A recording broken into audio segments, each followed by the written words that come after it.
നഗരത്തിന്റെ ഹൃദയഭാഗത്ത് മാലിന്യ സംഭരണി നിറഞ്ഞു കവിഞ്ഞ ദുർഗന്ധം വമിക്കുന്നതായി പരാതി. ഹൈറേഞ്ച് ജംഗ്ഷനിലുള്ള നഗരസഭയുടെ മാലിന്യ സംഭരണിയാണ് നിറഞ്ഞു കവിഞ്ഞിരിക്കുന്നത്. ഭക്ഷണാവശിഷ്ടങ്ങൾ ഉൾപ്പെടെ സംഭരണിയോട് ചേർന്ന് റോഡരികിൽ നിക്ഷേപിച്ചിരിക്കുന്നതായി കണ്ടെത്തി. ദുർഗന്ധം വമിക്കുന്ന മാലിന്യം ഉടൻ തന്നെ ഇവിടെ നിന്ന് നീക്കം ചെയ്യണമെന്നാണ് സമീപവാസികൾ ആവശ്യപ്പെടുന്നത്. നഗരത്തിന്റെ ഹൃദയഭാഗത്തുള്ള മാലിന്യ സംഭരണിയിലാണ് മാലിന്യം കുന്നുകൂടി ദുർഗന്ധം വമിക്കുന്ന അവസ്ഥ കാണാനായിരിക്കുന്നത്. ഹൈറേഞ്ച് ജംഗ്ഷനിൽ ധർമ്മഗിരി ആശുപത്രിക്കും കത്തീഡ്രൽ ദേവാലയത്തിനും ഇടയിലുള്ള നഗരസഭ സ്ഥാപിച്ചിരിക്കുന്ന മാലിന്യ സംഭരണിയാണ് നിറഞ്ഞു കവിഞ്ഞിരിക്കുന്നത്. ഇവയിൽ നിന്നും മാലിന്യം നീക്കം ചെയ്യാൻ ഉത്തരവാദിത്തപ്പെട്ടവർ തയ്യാറായിട്ടില്ല. ഇവിടെ നിന്നുള്ള ദുർഗന്ധം മൂലം പൊറുതിമുട്ടിയിരിക്കുകയാണ് സമീപത്തുള്ള വ്യാപാരികൾ ഉൾപ്പെടെയുള്ളവർ.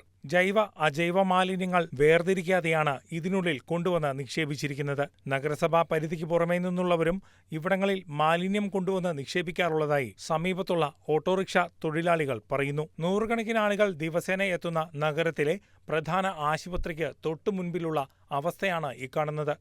സംഭരണികൾ നിറഞ്ഞതോടെ ഇവ റോഡരികിൽ ഉപേക്ഷിക്കുന്നതായും കണ്ടെത്തി.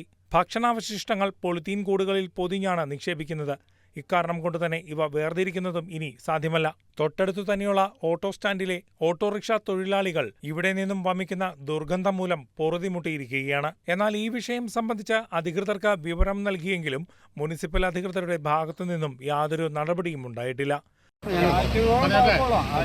ഈ വേസ്റ്റ് ഒക്കെ കാരണത്താൽ ഞങ്ങൾ കണ്ടോണ്ടിരിക്കണം. പക്ഷെ ഫോട്ടോ എടുത്ത് കാരണം പിന്നെ ഞങ്ങൾ ചിലപ്പോൾ ഉണ്ടാവില്ലേ ഭൂമിയിൽ. അതുകൊണ്ടാണ് പേടിച്ചതാ. എനിക്ക് വേണ്ടിയിട്ട് വാർഡ് കൗൺസിലറോട് പറഞ്ഞു തരും. എല്ലാവരും പറഞ്ഞിട്ടുണ്ട്, ആരും ഭയങ്കരതല്ല. അത് വെറ്റിന്റെ അടുത്ത് ഇതുപോലെ ബോക്സ് ഉണ്ടായിരുന്നാ അത് നിറഞ്ഞറിഞ്ഞ് ലാസ്റ്റ് പെട്ടി തകർത്തുണ്ട്. ഭയങ്കര മണാന്നേ കാറ്റ് വരുന്നത്. മഴക്കാലമായതുകൊണ്ട് തന്നെ ഇത്തരം മാലിന്യങ്ങൾ കുന്നുകൂടുന്നതിലൂടെ പകർച്ചവ്യാധികൾക്കുള്ള സാധ്യതയും ഇവിടെ നിലനിൽക്കുകയാണ്. News desk KCV news.